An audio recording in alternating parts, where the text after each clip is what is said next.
Welcome to part 3 of our very special segment on Eastern European science fiction. We're here with the guest, Vladimir Killusov, and of course, everybody knows him from, of course, as he's known in the NASCAR circuit as Killer Vlad.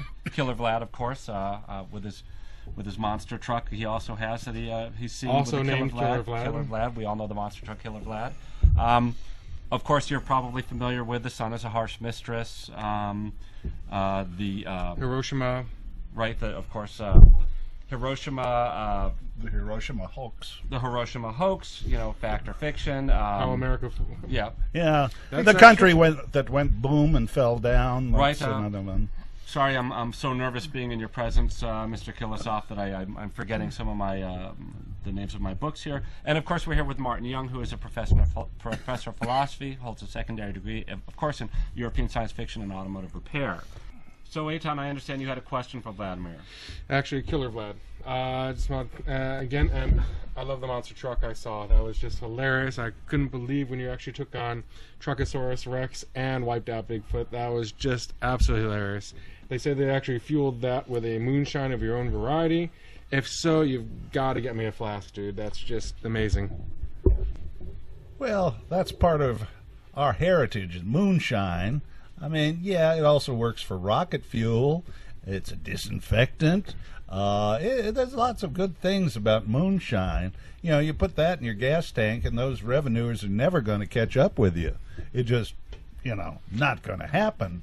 So, yeah, internal combustion engines, they were just made for moonshine. Now, and that you went from, Killer Vlad, obviously from your famous title, Hiroshima, How America Fooled the World into thinking it had the atomic bomb. To Godzilla was sick that week. Well, to Killer Vlad. It was just, of course. I got to ask you a question, though. Now, you proved definitively that Hiroshima was a hoax. There is no atomic bomb. There was no atomic bomb. And everyone just pretends to have an atomic bomb so that they can feel all big and important. But how did you learn that actually the Manhattan Project was nothing more than mutated termites that were dropped on Hiroshima and Nagasaki and ate the city from the inside out? I mean, that was just... Quickly, I never in a million years understood that. Well, they were very hungry termites. Keep termites locked up and, they still keep doing what termites do, and so there's always more termites, and they hadn't had anything to eat in quite a while, so... you drop them on a city that's mostly paper, and, munch a bunch. Is it true that the Americans actually taunted the termites in Japanese before dropping them? That's what I heard. They were very angry and hungry termites. Angry termites. Terminator termites. One could say that. It was a sister project in which the British were... conspiring to drop potato bugs on Germany so that the potato bugs would, of course, eat up the potato crop, and the German people would starve, among other things, and have to stomp a whole lot of potato bugs, too. Mr. Killusov, that wire is electrified, so I just want to warn you that, unfortunately, we don't have the highest quality equipment here. It's pretty high quality, not to your stature. But I would hate for you to have a shocking experience, unlike Der schockende Stunden Astente, which is obviously your work that I pay homage to as well. Yeah, yes. Moving right along. Of course. So let's talk You've all been wondering about my background even before my writing career. Of course, my father... He was a wealthy manufacturer of better read than dead buttons, and my mother was the world-ignored poet Iphigenia Smerdlow. Now, her epic poem, Constipation... I'm afraid I couldn't get through it. Yeah, that has that problem. But it was very popular in the communist era because, it revolted the workers. In fact, it revolted pretty much everybody. But, she's my mother, so I had to read it. And that probably had a literary influence. Of course, in my early days, I learned English from the backs of American cigarette packs, and then went on to reading Vargo Staten novels. there is really the net plus ultra of science fiction. You know, all of them written in a single weekend. And when there were enough words, he stopped. How reasonable, how totally rational for a writer to stop writing when he has enough words. Was that your inspiration for Smoke 'em Loud, Smoke 'em Proud? Yeah, that's... Eitan and I still have a bet over. Yeah. Was the heroine really a snake alien, or was she just the imagination She of the coughed a protagonist's lot. mind?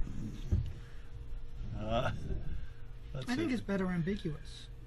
It's a good point. Maybe Yeah, I shouldn't get the answer to everything.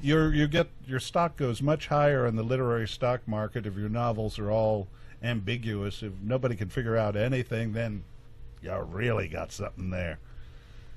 We are utterly fascinated with your work, with what you've termed as the final achievement of your life, greater than Sputnik and Apollo Partners and Fraud, greater than the Hiroshima hoax, greater than the Spiegel der Tanken all the Bion in Stuttgart. Nah, greater than that?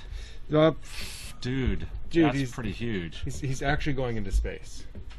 Wow, I that's sort of that's like That's Der pretty Geld good. graben und going to Argentina. That was a good one. well, of course, that won the Hugo and the Nebula. You know, Hmm. that was, everybody knows that one. Yes, of course, I've always had a fascination with space Well- and getting there, and also Mojave's sort of nice. You hang out in the bars around Mojave, you can, pick up a lot of gals, Well, Donnie drink and a I- lot of beer. Donnie and I have a bet as whether you and Branson partnered up or whether you've basically just been giving Branson the idea. Well, you're For- talking about the famous article now, which is, of course, the Virgin Galactic Airflow magazine article, the 20 Mile High Club. And, from our understanding, is it true that you actually took from your savings from obviously your voluminous work, your successes, and with Branson funded that entire project? No, I used a hedge fund. Everything's hedged. The money comes from somewhere else. Nobody will be able to prove a thing. It was sort of like what we did with the Trans-African Canal hoax,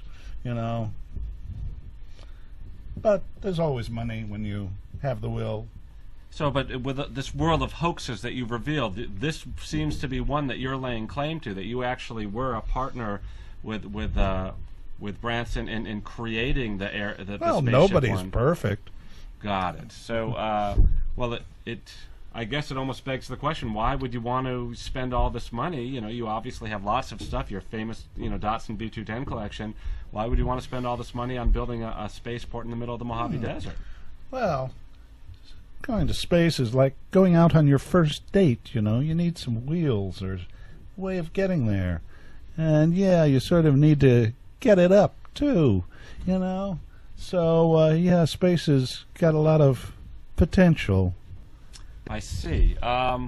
Well, in that article, and I didn't want to mention it, but we'll mention it anyways because it was there for all to see. There was the quote by you, and you've sort of hedged around it for a while. I might have said it. I was taken out of context. Maybe I did. Maybe I didn't. So we'll put it to you now that you wanted to be the first member of the 20 Mile High Club. Sounds like a good idea, yeah. So you're taking ownership of that quote. And I guess, of course... You heard it first here at You heard it first NeverEndingPanel.com. here. He's He actually does taking want to be responsibility. the first member of the 20 Mile High Club. Have to get out of town some way. Which of course begs the question: if you're going to be the very first member of the 20 Mile High Club, of course, who would it be that you would be that member Well, with? I think I'd give 7 of 9 first rights of rejection. I mean, seven. maybe second too. Come to think of it, third. Women change their minds. So Now, assuming, of course, that For maybe some- 7 for of whatever 9 reason. for whatever reason, Doesn't and work out. It's impossible for me to imagine, sir, knowing how women throw themselves at you. Though it would be impossible for me to imagine that 7 of 9 would reject you. Who could possibly be your 6th choice? well, there's this Hasselhoff fellow. I understand he's got Wait, a.